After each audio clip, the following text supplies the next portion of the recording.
What's going on, guys and girls? We're back here with issue 6 of Ultimate Spider-Man. We open up the issue with J. Jonah Jameson finally in the picture here.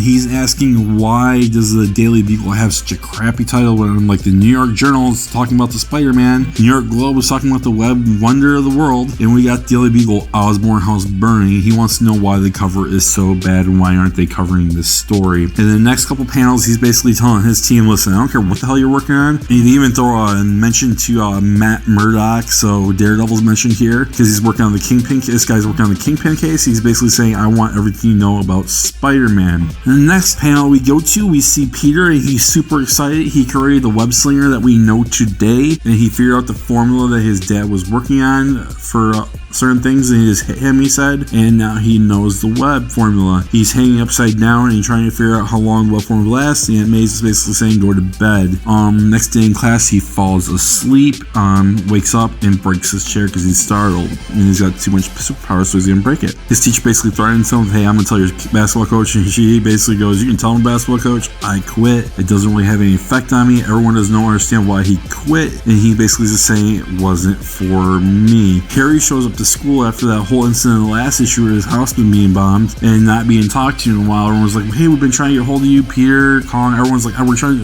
Flash, we've been trying to get hold of you. He basically goes, why? I'm not dead. And then everyone goes, because we're worried about you, we care. And the next thing you know, Peter's got the spider sense tingling.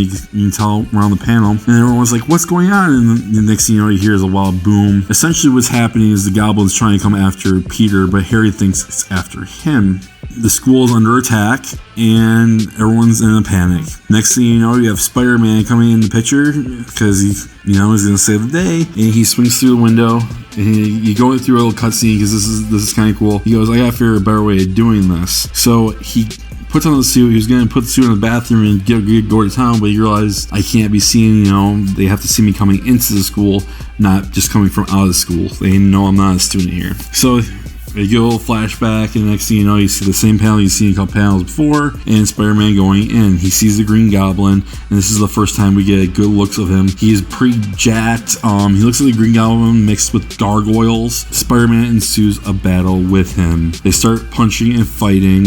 They fly in the air, and he's yelling, you can barely make it out because of the writing, but it's like, Parker. And he's like, who are you? And like, question mark. And that's the end of issue 6. So basically the main issue, the first 7 issues arcs going to be dealing with his game, his powers, and dealing with the Green Goblin. The next issue should be the final issue of this arc, issue 7, and we'll see the final battle between the Green Goblin and the Spider-Man, and we'll see how it plays out. And until then, I'll see you guys later. Take her easy.